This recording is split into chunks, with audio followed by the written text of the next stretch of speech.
What's happening, L2G community? How's it going out there in your world? All right, for this week's video, let's talk about if we feel safe traveling the country in our van. Is van life safe? Is van life dangerous? This is probably the number one question we get asked while we're on the road, visiting friends and family, or running into folks who aren't van lifers. Do we feel safe? Aren't we worried? Is it dangerous? And for the short answer, yeah, for the most part, we feel safe. I know Susie feels the same way. Just as safe, if not safer, than when we lived in our sticks and bricks in the city. Of course, things can happen on the road, just like things can happen in in your house in the city. But yeah, for the most part, we feel safe. And I'm guessing people are wondering when they ask that question, are we worried about theft or break-in or I don't know, running into you know weirdos or crazy people? I have no clue.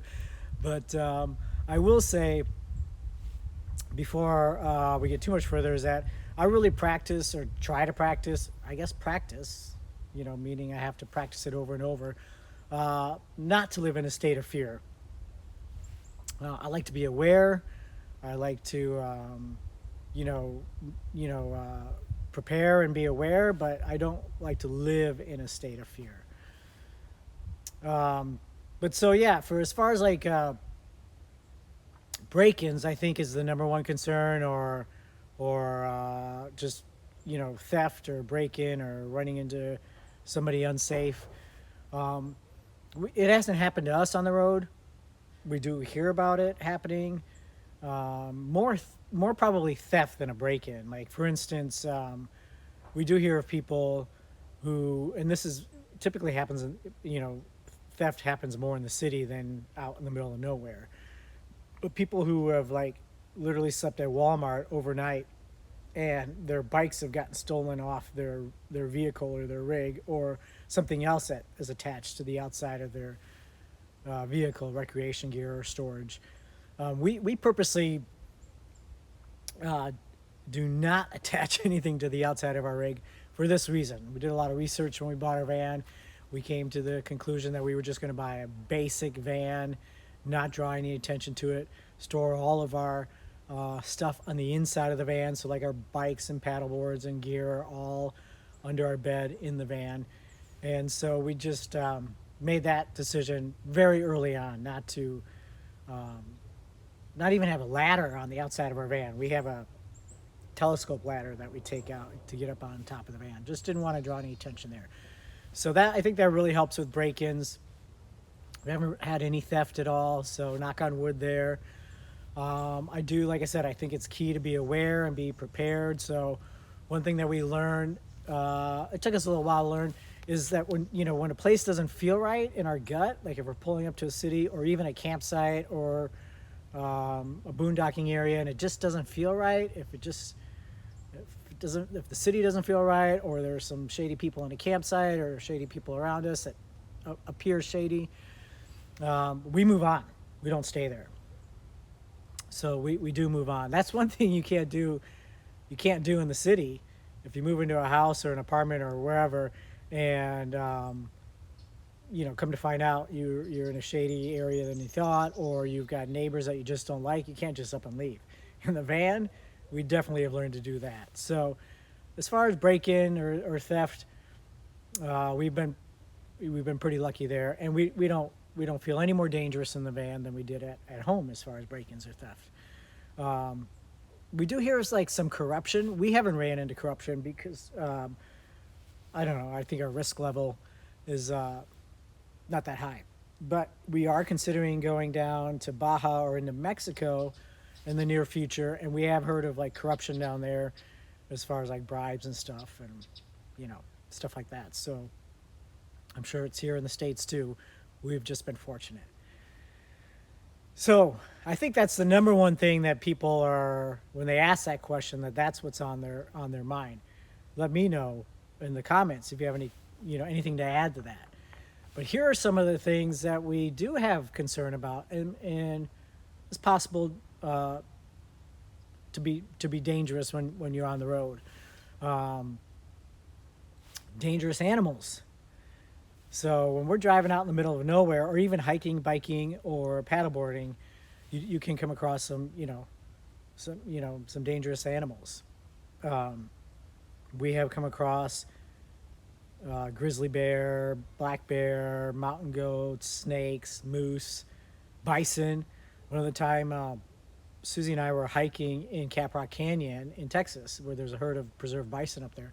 We were coming around the corner on a hike, and this bison was just taking a nap right there on the trail.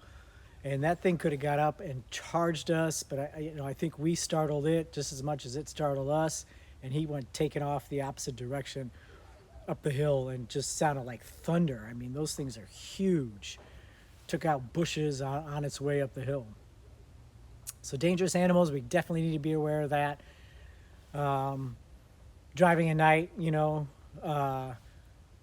it's possible that animals can jump out in front of you driving at night. We try not to drive at night just because of that, the animal thing.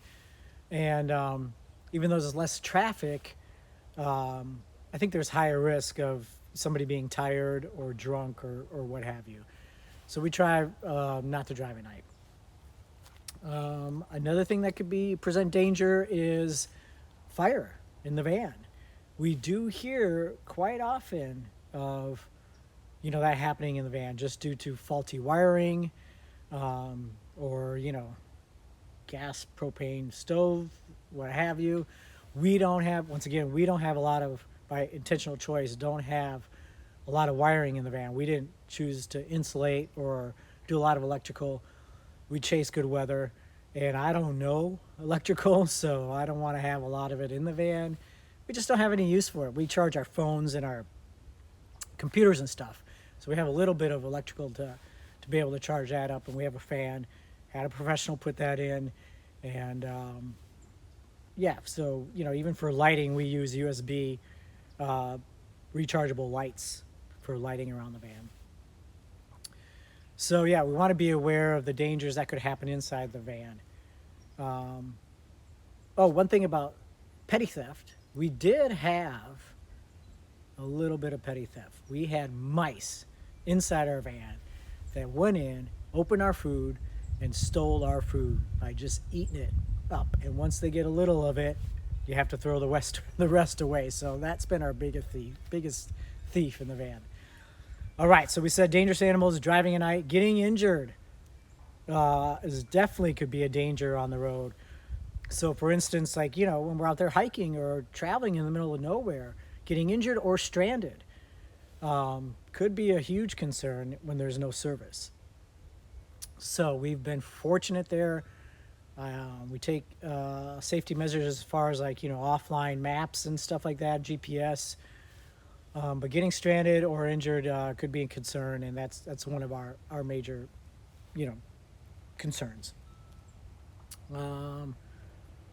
Getting sick. Really, I don't know if that's just a danger, other than more than just it's a big bummer to be sick on the road. We both have been injured on the road. Susie broke her ribs recently. She also got COVID recently, and so it's good to have a reserve fund, because being sick or injured in the van is a huge bummer. So we like to have a reserve fund to be able to get a hotel room or Airbnb. We've had great friends allow us to stay at their place when Susie was sick and injured. Shout out to Denise and David and Bubba, and so that's been a blessing. But that's a concern as well. So good to have that reserve fund. So I think those are our top concerns, other than the theft or the break-in or shady area or shady people. The dangerous animals, getting stranded, driving at night, getting injured or sick, possible fire or electrical problems in the van. And so, but like I said, we feel perfectly safe on the road, and not any less danger than living in the city. So there's your answers, L2G. Do you have more questions that I didn't answer in this video? to van life as far as van life being unsafe or dangerous? Let us know in the comments. Always good chatting with you. Until next time, L2G, much love. We'll see you down the road. Peace out.